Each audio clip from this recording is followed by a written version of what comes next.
Good morning class and welcome to another lecture in sustainable energy technology. We are continuing our discussion on geothermal energy systems. In the previous class we looked at the source of geothermal energy and a basic idea of how a geothermal unit actually works.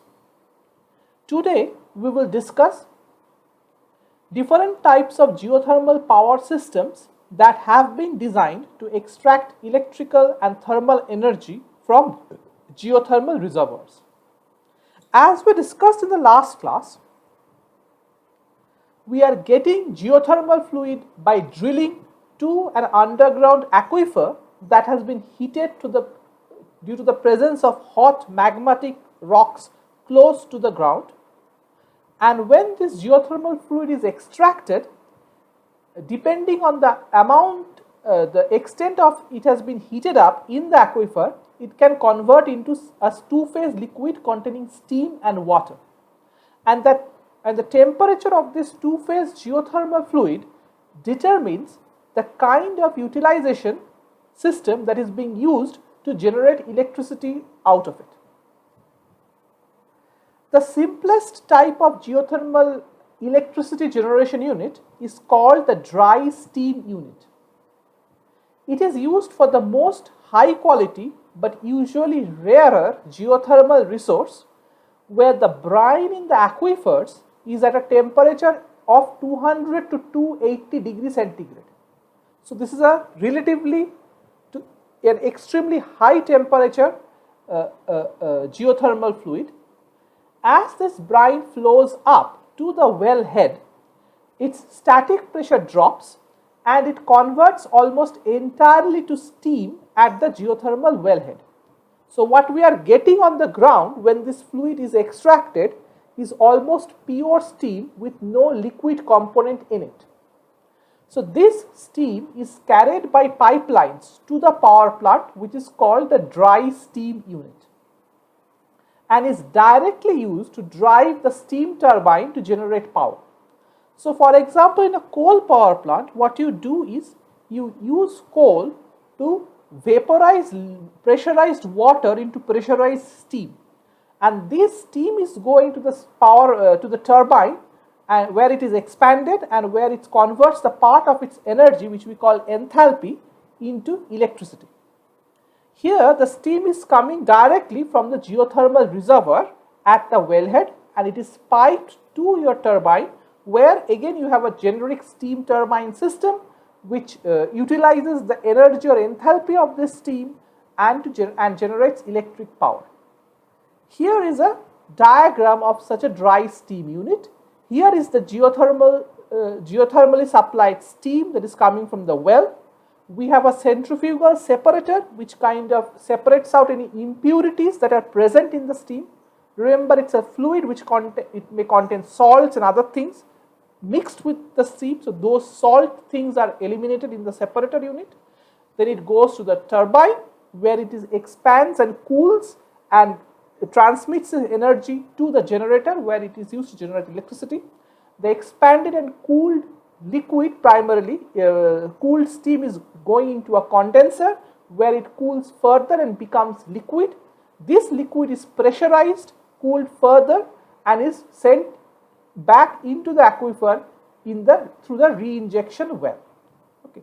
So that is the basic structure. After the steam is utilized to generate electricity, it is cooled in a condenser and a cooling tower, pressurized back and injected into the reinjection well and sent back into your underground aquifer.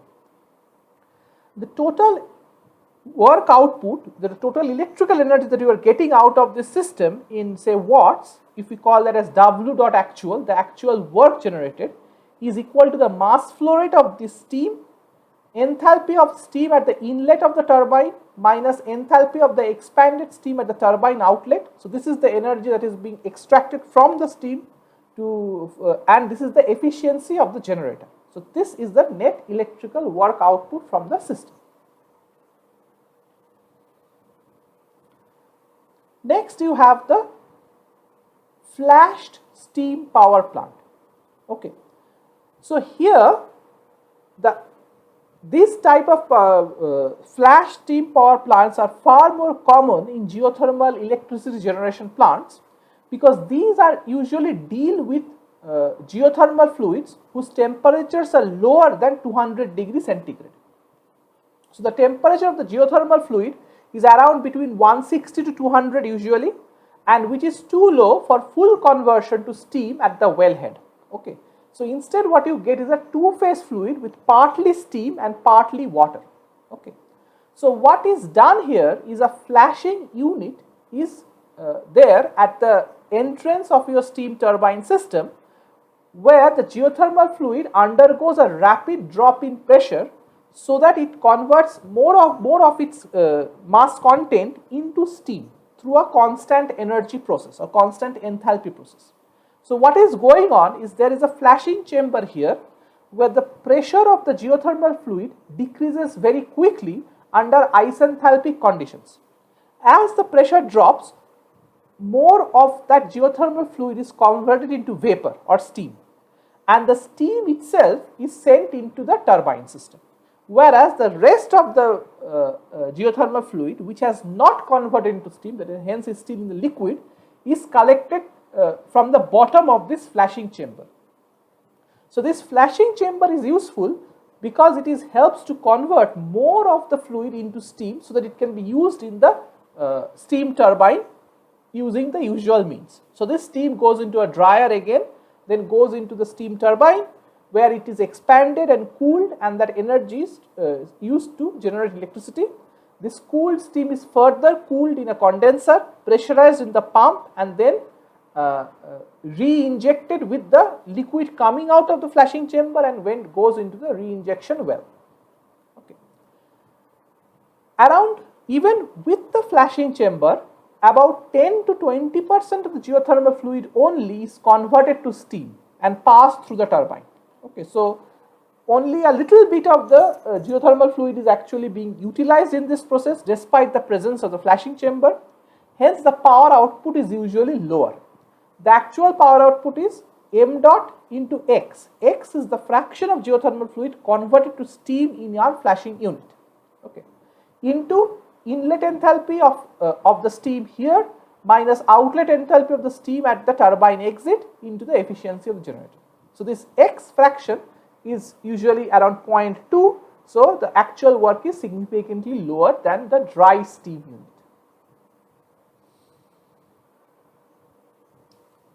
If the temperature of the geothermal fluid is still lower, between 120 to 160 degrees centigrade, then the amount of steam generated by a flash unit is too low to create any usable power. So what is done instead is we don't use steam at all. Instead, we use some low boiling point fluid like certain organics like propane, butane, isobutane, whose boiling points are lower than water at high pressures, and use these organic fluids as the working fluid in the power plant. Okay.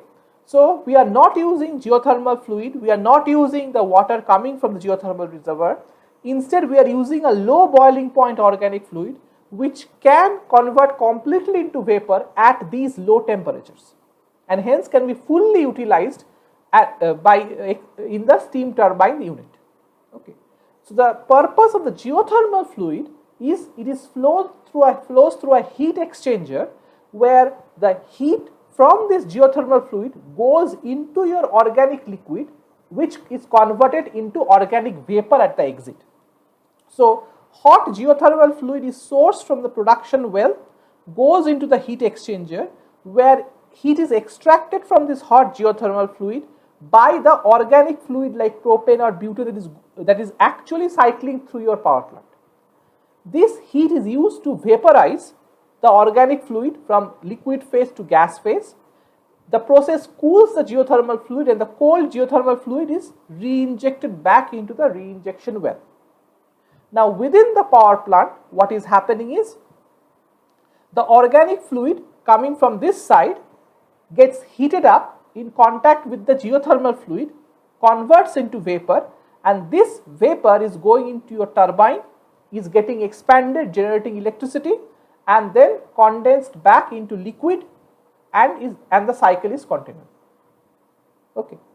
One advantage is that the brine, the geothermal fluid which is brine, is never in contact with the power plant systems. Hence, it increases the longevity of the power plant, because geothermal fluid contains salts, heavy metals, alkalis, etc., which are usually corrosive in nature. Okay. So, since so under the usual case like the dry steam unit or flashing unit, despite the purification, the corrosive properties do exist, and so those power plants do suffer from corrosion problems, and which shorten their lifetimes. However, in this case, the power plant is only dealing with organic vapors and not the geothermal brine, and hence they have a longer lifespan. The work output from such a power plant is the mass flow rate of the organic fluid through this system into the enthalpy of the vaporized organic fluid as it enters the turbine minus enthalpy of the expanded organic fluid as it exits the turbine into efficiency of the generator. Okay. And we can evaluate how much energy is being put into the organic fluid within this heat exchanger by looking at an energy balance within the heat exchanger. So, mass flow rate of the geothermal fluid into inlet enthalpy of the geothermal fluid here minus exit enthalpy of the geothermal fluid here must be equal to the mass flow rate of the organic fluid on going through the heat exchanger into the outlet enthalpy of the geothermal fluid of the organic fluid here, enthalpy of the vaporized organic fluid minus the enthalpy of the condensed organic fluid entering the heat exchanger at this point. Okay.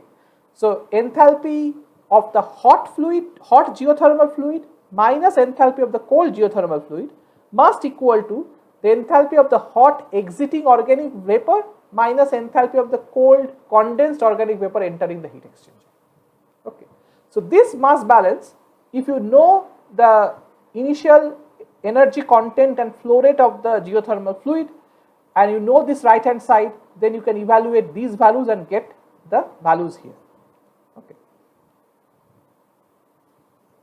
So, this is used when the geothermal fluid temperatures are even lower, around 120 to 160 degrees centigrade. Below this temperature, so for low temperature geothermal fluids between 70 to 130, we cannot use them to generate electricity. Instead, they are used to heat water for commercial, industrial or domestic applications. So, what you have is, you have the geothermal production hot water going into a hot geothermal fluid going into the heat exchanger and heating up the water system for a district, for an industry or for a domestic purpose in a heat exchanger system. So, here you are using geothermal energy directly as heat, and a common example that is used is the 2 km deep Dogger aquifer, where the geothermal fluid is at 60 to 70 degrees centigrade temperature only in the greater Paris area in France, which has been used from 1970 onward to serve 250,000 homes with hot water through geothermal district heating system. So, this is the kind of the structure here. You have the Dogger aquifer, which is at a temperature of 60 to 70.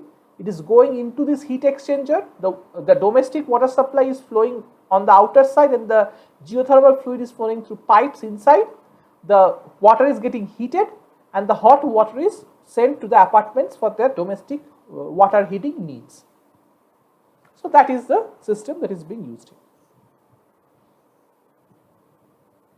Now, these kind of shows the various ways the geothermal energy can be used for electricity generation and water heating purposes.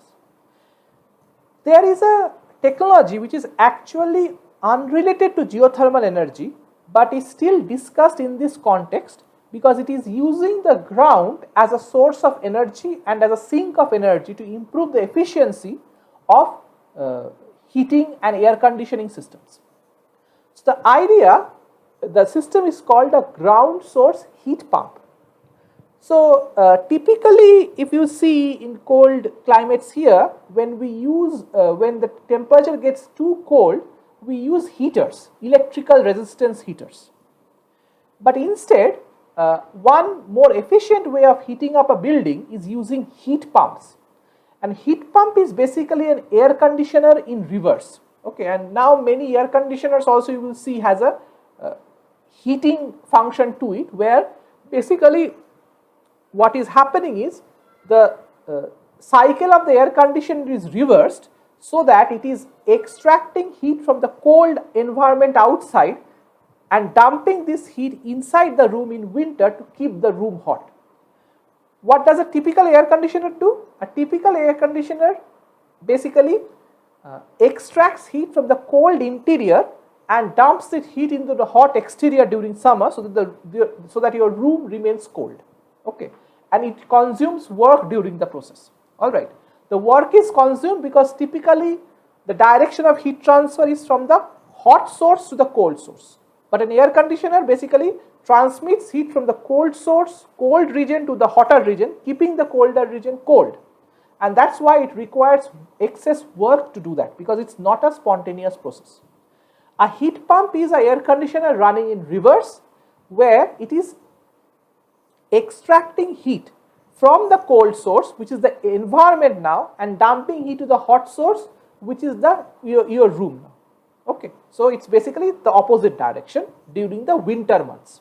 So a heat pump is something that can work as an AC in summer and as a room heater in winter, by just changing which is from where it is extracting heat and where it is dumping heat to. Now, if you look at the efficiency ratings of these heat pumps, we have something called the coefficient of performance. When it is acting as a heat pump in winter, the maximum coefficient of performance, so the coefficient of performance for a heat pump when it is using to heat up your rooms is the heat addition to your room, to the high temperature reservoir, by the work input, that is the total electricity that is consuming during the process. Okay, so how much heat is being added to the building or the apartment, and how much work it is consuming during this process. So that's the coefficient of performance definition for the heat pump. When you look at the coefficient of performance when this thing acts as an air conditioner or refrigeration, it's the heat removed from the low temperature reservoir, that is heat removed from the building or the room by the electricity consumed during this removal process. All right, so those are the two definitions. Now the maximum value of the coefficient of performance for a heat pump operation is the absolute temperature of the hot source divided by the difference between the hot source and the cold source temperature. So for example, suppose this is winter and you want to keep your room at a comfortable 25 degrees centigrade, which is around 295 kelvins, 300 kelvins or something like that. Okay. So this is 300 kelvins. Below, the outer temperature in winter is say 10 degrees. Okay. So the difference here is 25 minus 10 or 15. Okay. So it's 300 by 15 is your coefficient of performance. Okay. This is the maximum coefficient of performance that your heat pump can go up to. It's called a thermodynamic limit. So there can be no heat pump which can be more efficient than this ratio here. Okay. Actual heat pumps will work at a lower coefficient of performance than this one. Similarly, for air conditioning or refrigeration systems, the maximum efficiency is given by the absolute temperature of the cold source by the difference between the hot source and cold source temperature. So Tc by Th minus Tc. So here, suppose you want to keep your room at 20 degrees centigrade in summer, where the outside temperature is 40 degrees centigrade. So 20 plus 273, it's 293 kelvins. So it's 293 here, and this is 20 degrees because it's 40 degrees minus 20 degrees. So the difference is 20 degrees. So that ratio is the maximum efficiency your air conditioner can work with. The maximum coefficient of performance your air conditioner can hope to achieve. All right. So now what you see is the coefficient of performance value depends on the difference in temperature between the hot source and cold source. Larger the difference, lower is the coefficient of performance. So if you want to keep your room at 10 degrees when the outside is 40 degrees, it is expected the coefficient of performance will be lower than if you want to keep the room at 20 degrees when the outside is 40 degrees. Okay. What this means is your electricity consumption will be greater for the same amount of heat that is being removed. Okay. So, if you want to design a more efficient refrigeration system and a heat pump system, you would want to decrease this difference between TH minus TC. Now, of course, you want to extract heat from the room in summer and dump heat to the room in winter. So, for the heat pump operation, the hot source temperature you cannot control. That is the room temperature you are setting it. Okay, you are setting the room temperature as the TH value.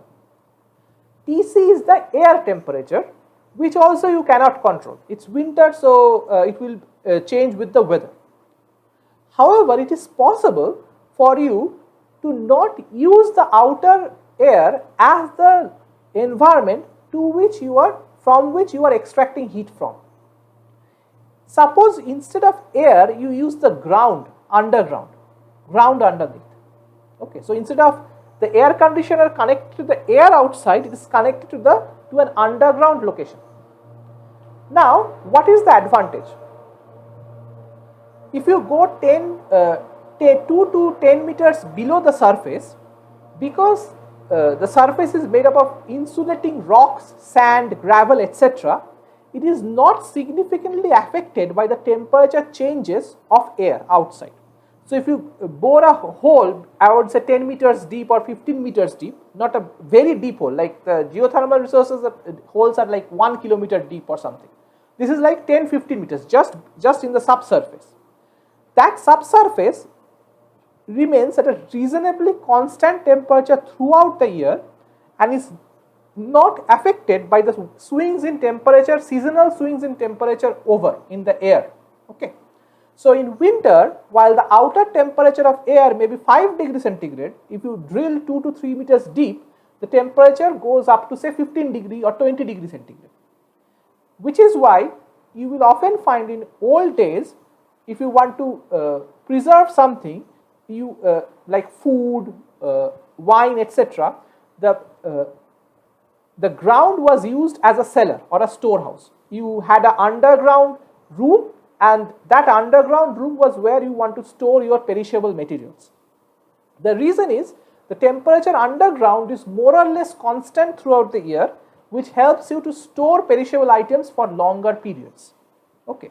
So, in winter, the ground may be 15 degrees, in summer it will be 20 degrees. Okay. Whereas the outside, the air would be 5 degrees in winter and 40 degrees in summer.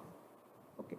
So, what this means is, suppose in you are looking at the winter time, instead of TC being 5 degrees, as is the case if you have used air as the cold reservoir, here you will have 15 degrees, which is if you use the ground as the cold reservoir. So, the difference TH minus TC decreases and your coefficient of performance increases, so the efficiency increases.